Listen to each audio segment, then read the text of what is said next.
ঠাকুরের রাতুল চরণে প্রণাম জানিয়ে, আরাধ্যা জগৎজননী বড় মায়ের রাতুল চরণে প্রণাম জানিয়ে, পরম পূজ্যপাদ বরদার চরণে প্রণাম জানিয়ে, পূজনীয় আচার্যদেবের চরণে প্রণাম জানিয়ে সকলকে আমার রানন্দিত জয়গুরু বলে আলোচনা প্রসঙ্গে অষ্টম খণ্ডে 12ই আষাঢ় বৃহস্পতিবার 1353 সাল শ্রী ঠাকুর প্রাতে বকুলতলায় এসে বসেছেন। সুধাংশুদা, প্রভাকরদা, কাশিদা প্রভৃতি কাছে আছেন। যাজন সম্পর্কে শ্রী ঠাকুর বললেন, লোকের সঙ্গে কথা বলা লাগে শ্রদ্ধা, প্রীতি, দরদ ও গুণ গ্রহণ মুখরতা নিয়ে, না হলে ধরে না। ওই আঠানা থাকলে জোড়া লাগে না। নিজের দাঁড়ায় ভেবে দেখতে হয় কিসে মানুষের ভালো লাগে। ভালো লাগার মধ্য দিয়ে ভালোই পৌঁছে দিতে হয়। যাজন যদি যাজক ও যাজিত উভয়ের মধ্যে প্রীতিকর ও উপভোগ্য না হয়, তাহলে হলো না।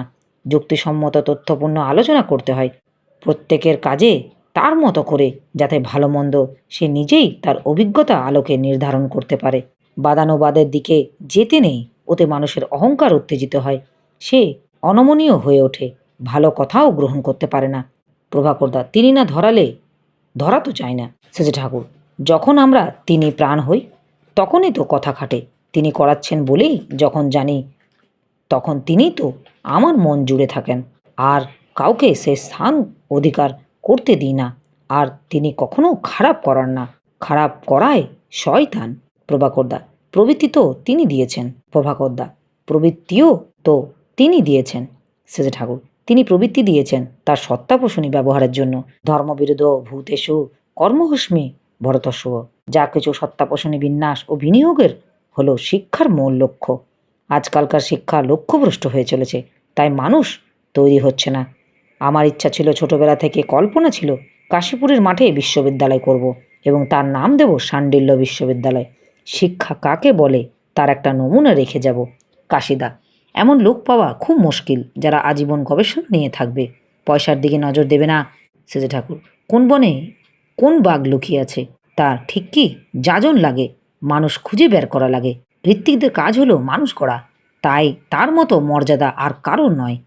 এখনও ইউরোপে যদি ভোট নেও, সেন্ট অগস্টিন বা সেন্ট পলের মতো ভোট কেউ পাবে না। বিকালে এসেছে ঠাকুর খেপুদার বারান্দায় বসেছেন কেষ্টদা, সুশীলদা, প্রমোদদা, প্রফেসর সিং প্রভৃতি দাদারা ও মায়েদের মধ্যে অনেকে উপস্থিত আছেন। শ্রী ঠাকুরের সামনে খবরের কাগজ পড়ে শোনানো হলো, তারপর নানার কথার অবতারণা হলো। কথা প্রসঙ্গে শ্রী ঠাকুর বললেন, জমিদারি প্রথার ভিতর গলদ যা ঢুকেছে তা সংশোধন করা ভালো, কিন্তু জমিদারি প্রথা তুলে দেওয়া ভালো না। জমিদারি প্রথা উঠে গেলে জমিদারদের চাইতে দরিদ্র লোকেরাই ক্ষতিগ্রস্ত হবে বেশি। অনেকে মিসমার হয়ে যাবে, তাদের তুলে ধরার কেউ থাকবে না।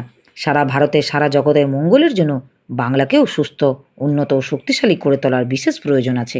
আমার মনে হয় বাংলার সমস্যা সমাধানপ্রাপ্ত হলে সারা ভারত, সারা জগতের সমস্যা সমাধানপ্রাপ্ত হওয়ার পথ খুলে যাবে। কথা বলতে বলতে নবাগত অধ্যাপক দাদাটির দিকে চেয়ে এসেছে ঠাকুর বললেন, আমার কথায় অসন্তুষ্ট হবেন না, দুঃখিত হবে না। এ কথা আমি সকলের স্বার্থের দিকে চেয়ে বলছি। কলজে বাঁচলে সব বাঁচবে। কলজে সহ গোটা দেশটাকে, গোটা জগৎটাকে বাঁচান। বসে বসে কি করছেন? বেরিয়ে আসতে পারেন। ঘর বাঁধতে হলে ঘর ছাড়তে হয়। হিন্দুদের হয়ে আজ কোনো কথা বলতে গেলে অনেকে মনে করে যে সম্প্রদায়িকের কথা বলা হচ্ছে। এই ধারণাটাই বিশ্রী। আমরা যদি ভগবানের কাছে, ধর্মের কাছে, কৃষ্টির কাছে, সমাজের কাছে, বিবেকের কাছে খাঁটি না হই, তাহলে দেশের ও জগতের কাছে আমরা খাঁটি হব কী করে? হিন্দু মুসলমান প্রত্যেকেরই যদি প্রকৃত ধর্মনিষ্ঠ হই, তাহলেই তাদের মনুষ্যত্বের জাগরণ হবে, প্রকৃত মিলমিশ হবে। মানুষ ঈশ্বরমুখী না হলে শয়তানমুখী হবে, তাতে যা হবার তাই হবে। তাই হিন্দু মুসলমান প্রত্যেকের মধ্যে প্রকৃত ধর্মবোধের জাগরণ হয়, তাই করতে হবে। মুসলমানদের মধ্যে এই চেষ্টাটা আছে, যদি তা ত্রুটিপূর্ণ, ত্রুটি বিচ্যুতি ও বিকৃতি যা আছে তা সংশোধন করাই লাগে। কিন্তু হিন্দুরা তো এটা বাদ দিয়েই চলতে চায়। নেতারা কেউ এই জন্য একটা হাঁচিও দেন না। মানুষগুলি যে সংযত, সুসংহত ও সমুন্নত হয়ে উঠবে, সে কোনো ভিত্তির উপর দাঁড়িয়ে শুধু সুষ্ঠু চিন্তাধারা দিলে হবে না, প্রবলভাবে সক্রিয় হতে হবে। সেই অনুযায়ী সংগ্রাম করতে হবে প্রীতি উর্যোজনা নিয়ে। মাঙ্গলিক অভিসারে আদর্শের প্রতিষ্ঠার জন্য 25,000 লোক রোজ 5 টাকা করে যদি অর্ঘ্য দেয়, তা দিয়ে বিরাটভাবে পরমপিতার কাজে প্রসার করা যায়। তার ভিতর দিয়ে ঈপ্সিত অনেক কিছু গজিয়ে ওঠে। সব কথা আগে বলা ভালো না। সেই লোকগুলি খুঁজে বের করুন তো। প্রফেসর সিং বললেন, আমি সামান্য মানুষ। শ্রী ঠাকুর, মানুষ সামান্য থাকে ততদিন, যতদিন সে নিজের ধান্দায় ঘোরে, আর সেই মানুষই অসামান্য হয়ে ওঠে যখন সে পরমপিতার জোয়াল বওয়াটাকে নিজের একমাত্র স্বার্থ করে নেয়। আসল যদি সংহতি না হয় তবে কিছু হবে না। সংহতি আসে এক আদর্শের নিষ্ঠা থেকে। দোকান সাজাইয়ে আন্দোলন করলে চলবে না। পোশাকি রকমের একটু চাষবাস করলাম, একটু শিল্প করলাম, একটা সেবা প্রতিষ্ঠান করলাম, তাতে হবে না। এখন হাতে কলমে কাজ করতে হবে দেশের লোকের মধ্যে তাদের গড়ে তোলবার জন্য। তার জন্য চাই ঘরে ঘরে যজন যাজন ইষ্টবিধি অনুশীলন ও পারস্পরিক দরদ ও সেবা। যদি কতগুলি পূর্ণকালীন ঋত্বিক পেতাম তাহলে সমস্ত বিপর্যয়ের বিরুদ্ধে বজ্রকপাট সৃষ্টি করতে পারতাম। হিন্দু মুসলমান সকলেরই দুর্ভোগের হাত থেকে রক্ষা পেত। যারা এখন ঋত্বিক আছে তাদের প্রত্যেকেই যদি দুজন করে পূর্ণকালিক ঋত্বিক করতো তাহলেই হতো। পূর্ণকালিক কর্মী যখন সংখ্যা বাড়লে সকলেরই সুবিধা হতো। এক এক জেলায় 20 জন করে পূর্ণকালিক ঋত্বিক থাকলে কি কম ব্যাপার হতো? আর কয়েকটা কাগজ বের করতে হয়। লেংটের অসাধ্য কাণ্ড নেই, করলেই হয়। আর যে বঙ্গমাগধ পরিকল্পনার কথা বলেছিল তা তাড়াতাড়ি করা লাগে। বাংলা বিহারে সঙ্গমস্থলের স্বাস্থ্যকর স্থানে কয়েক হাজার বিঘা জমি নিয়ে কলোনি, ইউনিভার্সিটি, কৃষি, শিল্প, হাসপাতাল, ডিসপেন্সারি ইত্যাদি করলে বেশ হয়। প্রমোদদা, তাতে অনেক টাকার প্রয়োজন। সেজে ঠাকুর, টাকার অভাব নেই, মানুষের অভাব। এখানে তো একটা পয়সাও ছিল না, কিছু না থেকেও যা কিছু হয়েছে। প্রত্যাশা রহিত হয়ে ভালোবেসে আপনারা আমাকে যা দেন তার উপরেই দাঁড়িয়ে তো এত লোক চলছে। আপনাদের মতো লোক মেলে না। এখন কতগুলি লোক ফিঙ্গে হয়ে লাগাতে হয় যাতে একটা মানুষও অক্ষম মাও অপারগ না থাকে। প্রত্যেকে তার সম্ভবতা মত সব দিক দিয়ে বেড়ে ওঠে। পরিবেশকে উন্নত করে তুলতে না পারলে কিছুই হলো না। প্রফুল্ল, লোক কল্যাণের জন্য মহাপুরুষদের তীব্র আগ্রহ থাকা সত্ত্বেও তাদের শিষ্যদের মধ্যে খুব কম লোকই তো এই বিষয়ে মনোযোগী হন। এর কারণ কি? শেষে ঠাকুর সস্নেহে দৃষ্টিতে চেয়ে একটুখানি হাসলেন। পরে দরদভরা কণ্ঠে বললেন, মানুষের সাধারণ ঝোঁক হয় তার আনন্দের উপর দিয়ে গড়িয়ে চলতে।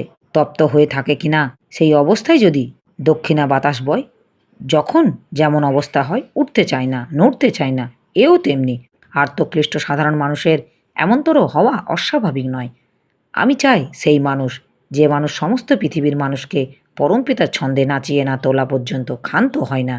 সেজে ঠাকুর শেষের কথাগুলি শুনে সবাই স্তম্ভিত হয়ে রইলেন। কিছুক্ষণ পর সেজে ঠাকুর আশ্রম প্রাঙ্গণে এসে বসলেন। এখানেও লোকের ভিড়। বিশিষ্ট কর্মীদের সম্পর্কে একজন বিরূপ সমালোচনা শুনে শেষে ঠাকুর তেজস্বী ভঙ্গিতে বললেন, বুকে রক্ত যদি থাকে, মাথায় জ্ঞান যদি থাকে, অন্তরে নিষ্ঠা যদি থাকে, তবে বাইরে দাঁড়িয়ে সমালোচনা না করে এদের সঙ্গে যোগ দিয়ে এদের কাজে সাহায্য করো। যারা নিজেরা কিছু করে না অথচ কর্নেওয়ালাদেরও তুচ্ছ তাচ্ছিল্য করে ও নিন্দা ছড়িয়ে বেড়ায়, তাদের অন্তর ফাঁকা। আমরা যাই করে থাকি বা করে না থাকি, আরোর অন্ত নেই। সেই আরোর দিকে প্রবোধনা জাগানোই ভালো। সব নাস্বাত করে দিলে কারো ভালো হয় না, এটা ঠিক জেনে। আমাদের কর্মীদের মধ্যে কর্মী বাইরে পাওয়া যাবে না। আমি এদের দোষের কথা কই, দোষ সারাবার জন্য আর ভালো করে তুলবার জন্য। এর মানে এ নয় যে এরা অখাস্তা। আমার এই আলোচনা প্রসঙ্গে কিছু ভুল ত্রুটি হয়ে থাকলে আপনারা আমায় ক্ষমা করবেন। উপস্থিত দাদা, ভাই, বোন, মায়েদের আমার আনন্দিত জয় গুরু।